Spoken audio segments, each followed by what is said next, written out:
Uma partida dura contra a equipe do Vasco da Gama, onde a chuva atrapalhou em boa parte do jogo, fez com que o desempenho não fosse brilhante de nenhuma das equipes. Não foi um jogo de encher os olhos, mas o Inter novamente mostra que é um time que sabe jogar os jogos e que consegue vitórias através também de um sistema de jogo muito bem consolidado. O Inter controlou a partida dentro de São Januário e aplicou no Vasco da Gama a primeira derrota do time carioca dentro de casa desde o mês de abril. Com algumas atuações brilhantes, o Inter se supera e segue sonhando com o título. E a gente fala sobre esta grande vitória agora aqui na Dupla.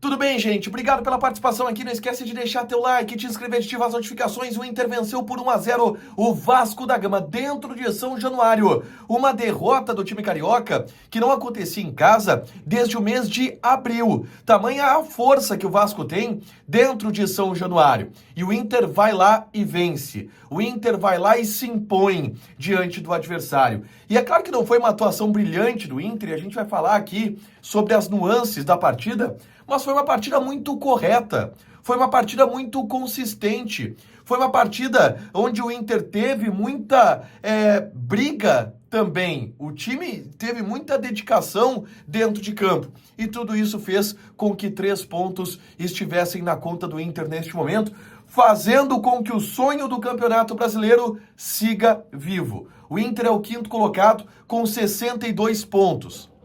7 a menos do que o líder Botafogo. O sonho ainda existe e a vitória acontece por isso.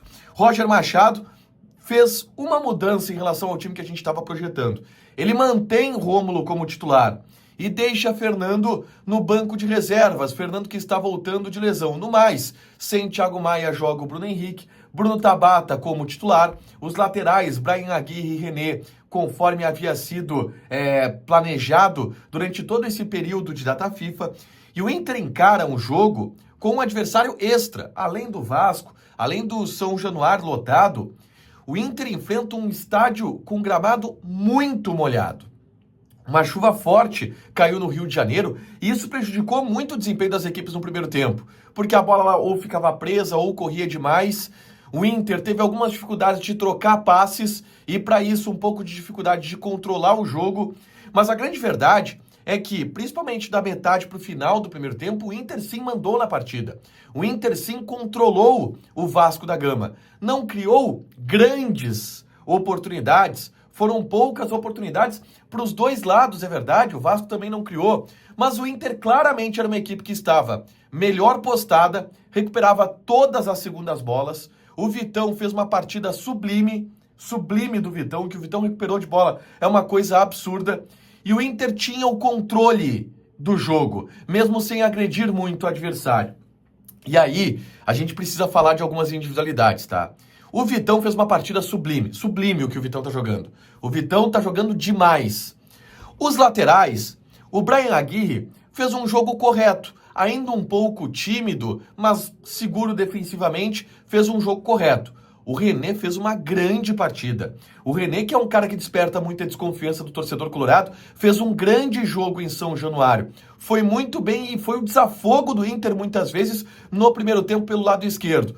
O Alan Patrick mandando e desmandando no meio-campo, o Bruno Henrique brigando bastante, o Rômulo brigando bastante. Acho que faltou um pouco de Tabata e Borré no primeiro tempo, mas o Inter teve o controle da partida. E aí, na segunda etapa, o Inter não só teve o controle da partida, como começou a assustar o gol defendido pelo Léo Jardim. O Borré perde um gol feito, um lançamento nas costas da zaga, onde ele fica cara a cara com o Léo Jardim, e de perna esquerda desperdiça uma grande oportunidade. O Inter ainda teve outras oportunidades importantes, também no pé do Borré, também no pé do Alan Patrick. O Bruno Henrique experimentou um bom chute de fora da área e o Inter mostrava que estava amadurecendo o seu gol. E o gol veio quando o Roger ia mexer. Na verdade, antes ele troca o Gabriel Carvalho na vaga do Bruno Tabata, o Fernando na vaga do Rômulo. O time melhora a partir daí, porque o Gabriel Carvalho entra bem, o Fernando ele entra bem também, uma melhora clara no time do Internacional.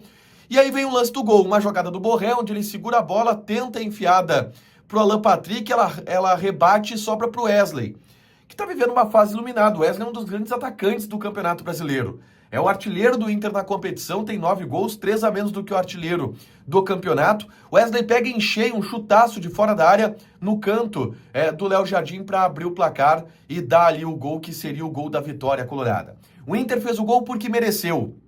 O Inter fez o gol porque esteve muito melhor postado do que o Vasco da Gama. Porque no meio-campo o Inter dominou a partida. Rômulo, depois o Fernando, o Bruno Henrique, eles ganharam inúmeros duelos dos meio-campistas do Vasco.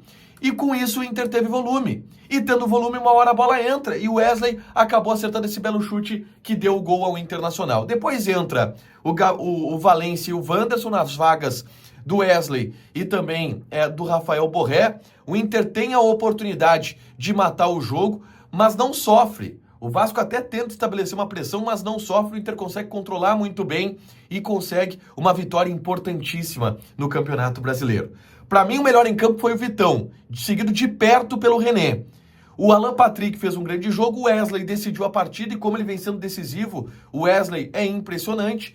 O Rogel fez uma partida correta, ao meu ver, assim como o Bryan Aguirre. E o Inter conquista 3 pontos importantíssimos nessa reta final do Campeonato Brasileiro. O Inter encaminha uma vaga direta para a Libertadores do ano que vem e segue com o título na mira. É a vitória para seguir sonhando pelo tetra brasileiro. E o Inter está a 7 pontos do Botafogo, tendo ainda um confronto direto contra o Clube Carioca na penúltima rodada.